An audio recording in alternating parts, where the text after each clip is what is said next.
Hi, real quick, you can find me on Twitter at sjbrinley, and if you happen to have internet right now, my slides are at flightlist.us. Flightlist.us WCUS 2015. So my name is Stephanie. I'm a designer, I'm not a developer. As our wonderful MC said earlier, I do have a degree in graphic design. I have done some front-end development. I do HTML, CSS, have played around with PHP, discovered I really hate it, and design is my passion, so I am a designer. About 4 years ago, I moved from Indiana to Jacksonville, Florida because my toes were cold. I really like how Florida pretends to have winter, but I don't really have to put on a coat.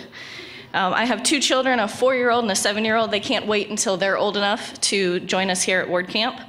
My husband, Jonathan, is a WordPress developer. About 8 years ago, we started a company called Flightless, where we build WordPress websites together. At this point in time, he does most of his work with Modern Tribe, and I am still working with Flightless with other people at this point, building WordPress websites and also doing some logo design. So we're going to talk about streamlining the web design process. Since I first started freelancing, I've been trying to streamline my process, making it easier to work with clients and get good feedback, and keep projects from spinning out of control. So we're going to play a little game. It's the Have You Ever game. And I'm going to use the other thing. There we go. Okay, have you ever started working on a website mockup before you even knew what the content would be and found yourself making countless revisions, wondering when it would ever end? If you've experienced this, raise your hand. I want to see how many of you. Okay, I think that's more than half the room. Have you ever had a client that gets so hung up on lorem ipsum that they just can't focus on the design? And now how about this one? Have you ever struggled with a committee? You're working with a subcommittee, you think everything is done, you're ready to go, you go to bed, you're so relieved, you wake up in the morning, you have emails from everybody else on the committee asking you to make changes. This is why you need style tiles. But as you saw a moment ago, you're probably asking yourself, what the heck is a style tile? Let's look at some definitions. From a list apart, I'm sure you've heard of them before. They say, the style tile is a design deliverable that references website interface elements through font, color, and style collections delivered alongside a sitemap, wireframes, and other user experience artifacts. Okay, let's try somebody else. Let's try the Creative Block blog. They say style tiles are a visual reference to the design language of a website or other design deliverable. They help tell a story through fonts, color, and style collections, and when viewed in combination with wireframes, sitemaps, and other UI elements, they define that story in an accessible, client-friendly manner. Okay, let's look at the official Style Tiles website. Style tiles are a design deliverable consisting of fonts, colors, and interface elements that communicate the essence of a visual brand for the web. They help form a common visual language between the designers and the stakeholders and provide a catalyst for discussions around the preferences and goals of the client. So maybe you'd like me to try to say that without all the marketing speak and everything. So let's try this one. Style tiles bring together fonts, colors, and major design elements to give a structured visual impression of design ideas. Think of it as a crisp sketch. So you've heard all those definitions, but if you're like me, when I first read all those definitions, I still didn't really understand what a style tile was or what the heck I was even supposed to do with it. So I thought it'd probably be helpful if I gave a demonstration of what a style tile is. So this is an example of a style tile. As you can see, it gives the impression of a website, but it's not actually a website.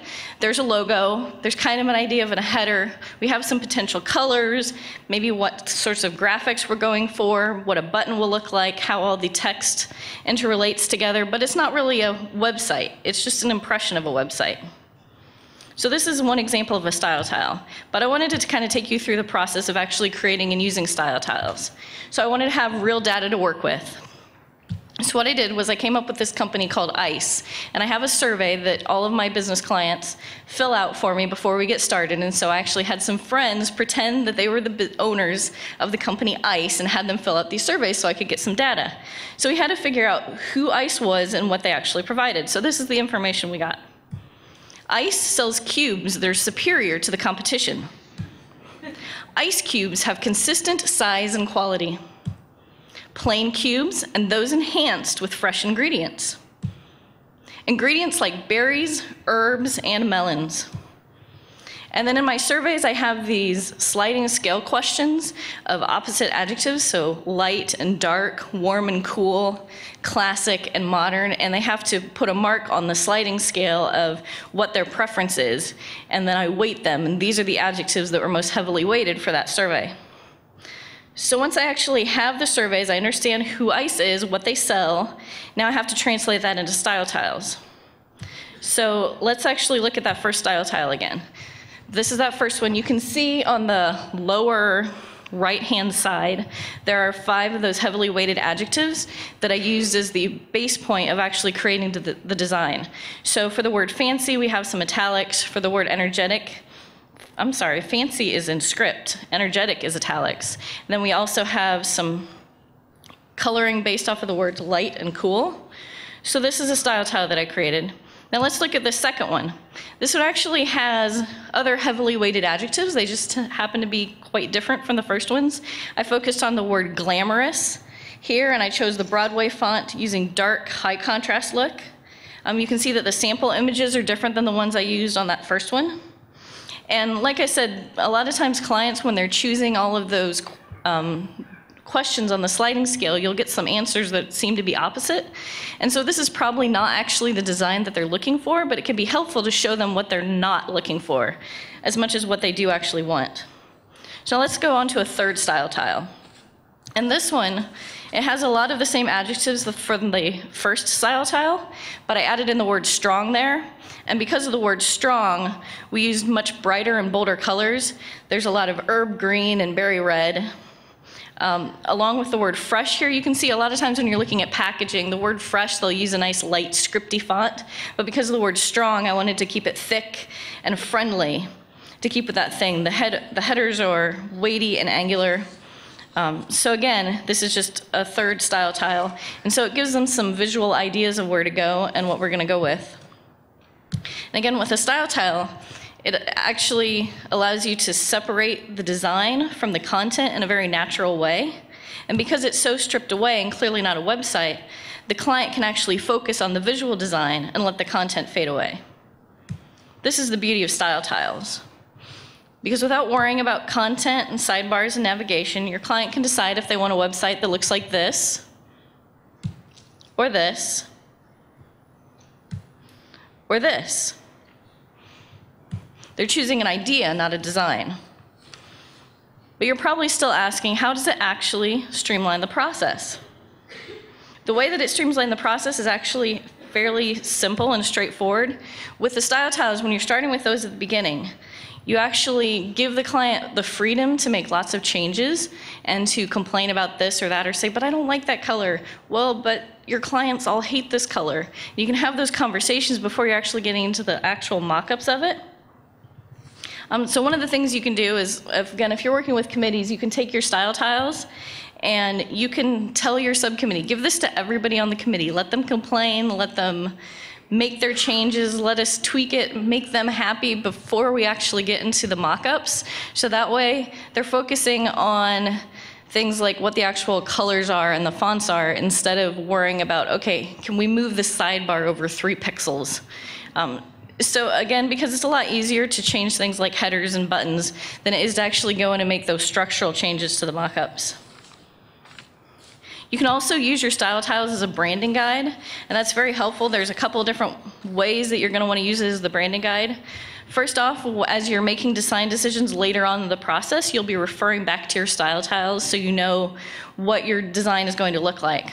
Also, when you're working with the developer, you can actually give the style tiles to the developer early on so that he actually knows what direction you're going to be going with, even if you don't have the mock-ups ready yet.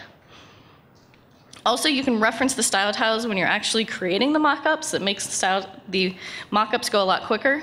And then finally, when you're working with your client and you're in the mock-up stage, they say, oh, but can we make this button look like this? You can say, well, we already talked about the buttons over here while we were working on these style tiles. And remember, we had this conversation that you liked this, but it was going to be hard when people were using mobile and this kind of stuff, and you can take them back to it and keep from having to make all of those changes during the mock-up.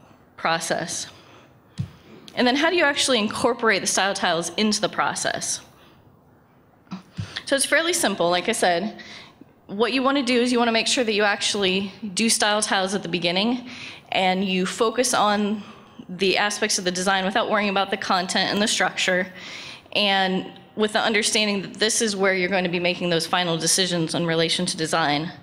And then because style tiles are the content without structure, I always like to work with wireframes as well because they're kind of the opposite. They're the structure without the design. So I find that they work really well together.